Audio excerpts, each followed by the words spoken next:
மிருகசீரிட நட்சத்திர நண்பர்கள் கட்டாயம் வழிபட வேண்டிய தெய்வம் அப்படின்னு பார்த்தீங்கன்னா பூவராக பெருமாளை வழிபாடு பண்ணணும். இது ஸ்ரீமுஷ்ணத்தில் தான் இந்த பூவராக பெருமாள் ரொம்ப ஃபேமஸான ஒரு கோயில். அந்த இடத்துல போய் தாராளமாக வழிபாடு பண்ணலாம். அப்படி முடியாதவங்க அதனுடைய ஃபோட்டோ ஃப்ரேமை வச்சு வீட்லேயே தாராளமாக வழிபாடு பண்ணலாம். அந்த நான் சொன்னேன் இல்லையா, ஹோம் லோன் அந்த மாதிரியான பிரச்சனைகள் இருக்கிறவங்களுக்கு இந்த பூவராக பெருமாளை பிரார்த்தனை பண்ணும்போது அதற்குண்டான நிவர்த்திகள் அப்படின்றது இவர்களுக்கு முக்கியமாக கிடைக்கும்.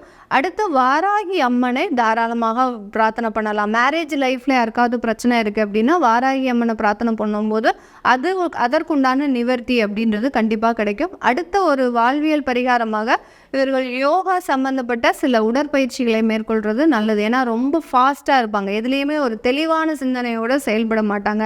எடுத்த உடனே அந்த வேலையை முடிச்சிடணும், அது நல்லதா கெட்டதான்றது அதுக்கப்புறம் தான் அவர்கள் அந்த ரிசல்ட் எதிர்பார்ப்பாங்க.